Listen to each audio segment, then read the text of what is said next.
हमारे भाई सरदार वसीमुल अब्बास तशरीफ फरमा है। किताब से एक रवायत पढ़ने लगा। मिस्र का रहने वाला एक शिया ताजर था। हर साल अपने घर में इमाम हुसैन के 10 दिन मजलिस करवाता था। एक साल ऐसा आया, किताबें कहती हैं कि इतना मकरूज हो गया, इतना मकरूज हो गया, घर के बर्तन भी बिक गए। चांद मुहर्रम का तुलू हो गया। फिर आमिर शाह जी छत पे गया, मुहर्रम के चांद को देखा। मेरी साहब चांद को देखा था, काश मेरी जिंदगी में तुलू ना होता, हर साल तू तलू होता, मेरे घर में हुसैन के नोहे पढ़े जाते। तू भी तलू हो गया और मेरे घर में इंतजाम भी कोई नहीं। रहमत भट्टी साहब ये चांद से शिकवा कर रहा था, या कांधे पे जौजा का हाथ आया। इसने पलट के देखा तो पीछे जौजा खड़ी थी। देखा थी चांद से शिकवा ना कर, मुश्किल वक्त आए तो कीमती चीजें बेच देते हैं। इसके जहन में फौरन आया, औरतों को जेवर प्यारे होते हैं, इसने कोई जेवर छुपा के रखा है। पलट के देखे, कान साहब कहने लगा तेरे पास कोई जेवर है? अगर जेवर था तो तूने मुझे पहले क्यों नहीं बताया? वो देखे थी, हाँ मेरे पास बड़ा ही कीमती जेवर है। इसने कहा जल्दी दे, मैं बाजार में जाके बेचूं।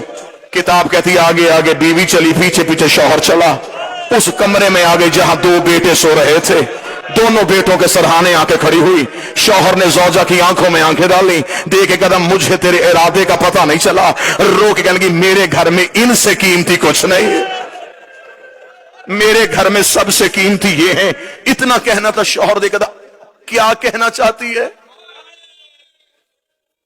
क्या करूं इनका?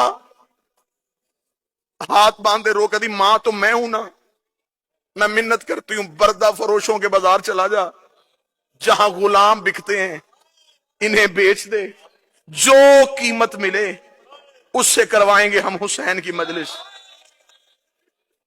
इतना जुमला कहना था। शौहर सर से लेके पांव तक कांपा, रो के कहने लगा कभी किसी ने औलाद भी बेची है?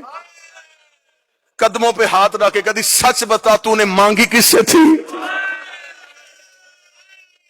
तड़प के कहने लगा मदीने वाले हुसैन से। कभी जल्दी जा बाजार में जाके बेच दे।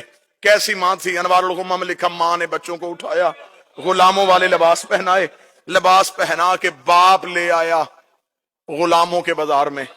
सुबह से लेके शाम तक आवाजें देता रहा, गुलाम ले लो, गुलाम ले लो, गुलाम ले लो, कीमत थोड़ी दे देना, मेहनत ज्यादा करवा लेना। शाम तक कोई गाहक ना आया। थका हुआ बाप जमीन पे बैठा, बेटों के सर सीने से लगाए, मुंह बकिया की तरफ करके कहता, रसूल की बेटी मेरा मुकद्दर। बीबी मैं तो घर से बच्चे भी ले आया था, शहजादी तुझे मेरी अजादारी मंजूर नहीं है। अभी ये शिकवा कर रहा था, खान साहब आपके लिए जुमला पढ़ो। या बाजार में किसी घोड़े के चलने की आवाज आई। जो ही घोड़े की आवाज आई है, इसने यूं पलट के देखा, सर पे घोड़ा सवार, चेहरे पे नकाब। आवाज देके कहने लगा गुलाम बेचेगा? बेचूंगा। क्या कीमत लेगा? कीमत का नाम आना था, जिस्म के रोंगटे खड़े हो गए। तड़प के कहता कोई कायनात भी देता, मैं बाल भी तोड़ के ना देता।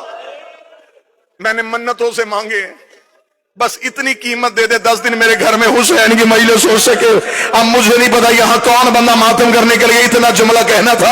घोड़ा सवार की आवाज आई, वो मेरे घोड़े के सामने दिनारों की थैली है, ये उठा और अपने बच्चे मेरे घोड़े पे बिठा दे। इतना कहना था। तड़पा, तड़प के उठ के कहने लगा मैं कोई कर्जा तो नहीं मांग रहा, बेटे बेच रहा हूं, इतनी भी अमीरी क्या तो मुझे दिनार भी उठा के नहीं दे सकता? घोड़े सवार की आवाज आई, मेरी मजबूरी है, मेरे हाथ होते मैं तेरे बेटे हाथों से उठाता, मेरे बाजू होते मैं तेरे लाल सीने से।